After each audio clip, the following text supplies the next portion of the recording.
Hello très cher investpreneur, ici Julien Malengo, je suis très content de te retrouver aujourd'hui et on va voir les conséquences d'acheter un bien immobilier avec un locataire déjà en place. Avant ça, je t'invite à t'abonner à cette chaîne, à regarder sur Instagram ce qui se passe en cherchant Julien Malengo, tu vas trouver là-bas de nombreuses pépites immobilières et à regarder en description de cette vidéo, tu vas trouver aussi pas mal de liens téléchargeables gratuitement en PDF qui t'aideront à passer à l'action de la meilleure manière que ce soit, en étant le plus rentable pour aller chercher le maximum de cash flow, en limitant les erreurs. Tout ça, c'est gratuit, donc n'hésite pas à les télécharger. Et aujourd'hui, on est là pour discuter des conséquences donc d'un investissement que tu pourrais faire en achetant un bien immobilier avec un locataire déjà en place.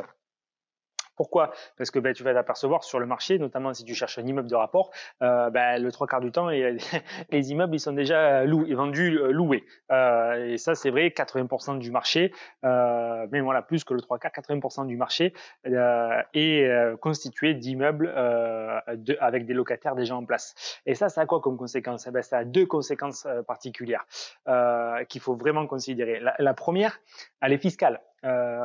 Fiscale parce que très souvent, sur ces 80% des biens qui sont déjà loués, ils sont loués en nu. Donc, ce qui veut dire que si toi, tu achètes en nom propre, tu vas être imposé au foncier. Et donc, du coup, si tu es dans une TMI à 14%, bon, à la rigueur, il y a peut-être un peu d'impôt à payer, mais pas trop. Mais si tu es dans une TMI à 30%, là, tu vas te faire matraquer par les impôts et tu vas te retrouver dans ce qu'on appelle le cash squeeze où tu vas devoir payer un impôt sur de l'argent que tu as touché mais qui n'est pas resté sur ton compte bancaire puisque derrière, tu as dû le ressortir pour payer le crédit et quelques autres charges, les frais d'agence par exemple qu'il peut avoir.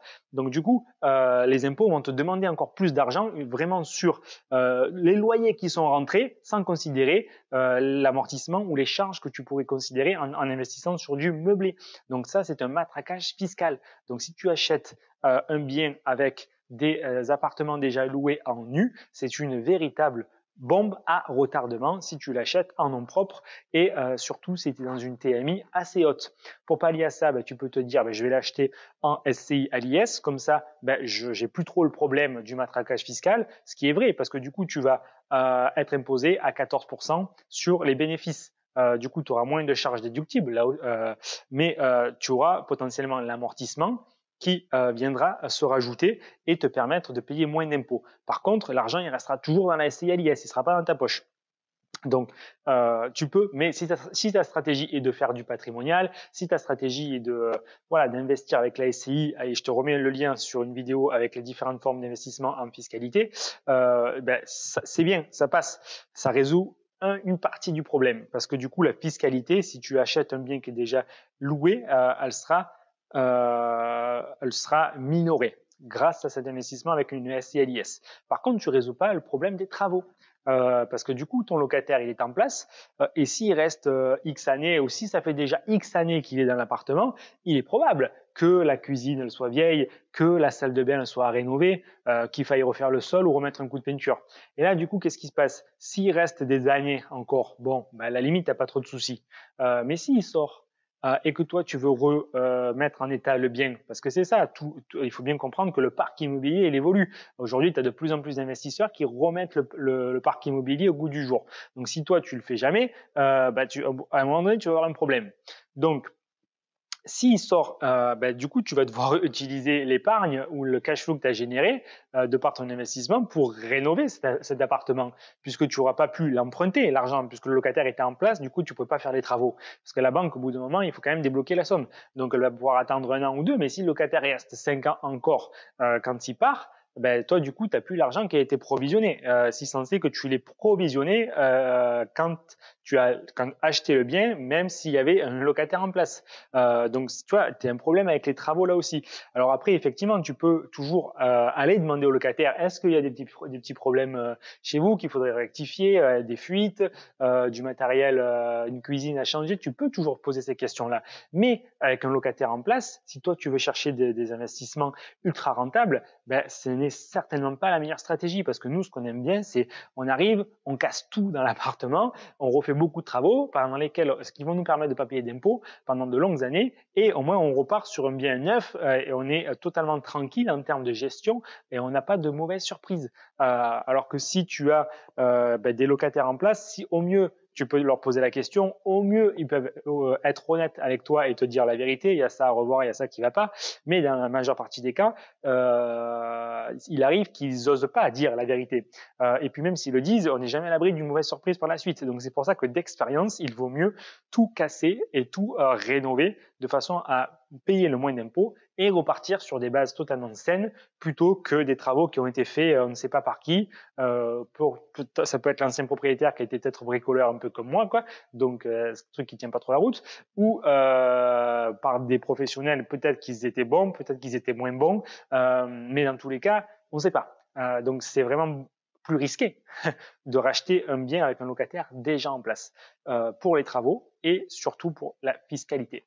Voilà, dans tous les cas, par exemple, si tu es en train d'acheter un immeuble et qu'effectivement il y a 4 appartements et il y en a un qui est déjà loué en nu, bon, et que c'est une super affaire, que tu as un super bon prix, bah c'est pas un frein, c'est pas un frein, mais ce qu'il faut faire, c'est vraiment aller parler au locataire et le questionner jusqu'à ce qu'il se lâche et qu'il n'ait pas peur de dire tout ce qui ne va pas. Parce que pour nous, c'est très important de le provisionner et de l'inclure dans le prêt à la banque. Parce que sinon, au final, c'est de votre poche du cash flow qui a été généré et ce serait dommage d'utiliser le cash flow ou le différé de trésorerie parce que ça aurait pu être de l'argent qui est dans votre poche et au final, c'est dommage de le réinjecter sur la rénovation d'appartements qu'on aurait pu mieux anticiper. Voilà.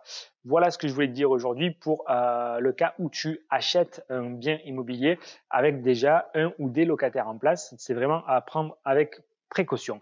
Si ça t'intéresse de savoir comment faire pour maximiser ton investissement en allant chercher 1000 euros de cash flow, voire plus, avec une seule acquisition immobilière, il y a des techniques, il y a des stratégies à mettre en place. On est sur de la recherche immobilière. On va pas faire simplement une petite colocation parce que ça, t'as pas besoin de moi pour le faire. Mais si vraiment tu veux apprendre et aller plus vite et utiliser l'expérience d'autres personnes pour faire le minimum d'opérations ultra rentables qui vont dégager le maximum de cash flow et le faire très rapidement et sereinement, et ben, du coup, tu as aussi en description de cette vidéo un lien qui te permet d'arriver à une prise de rendez-vous avec moi. Comme ça, je te donne toute la stratégie si tu veux le faire par toi-même. Et si tu décides que tu as besoin d'aide parce que tu juges que c'est peut-être un peu trop compliqué pour aller chercher une telle rentabilité et que tu peux avoir peut-être besoin d'aide pour prendre les bonnes décisions, savoir la ville, savoir le type de produit, le type de prix, la négo, les travaux, tout ça, on peut aussi le faire ensemble.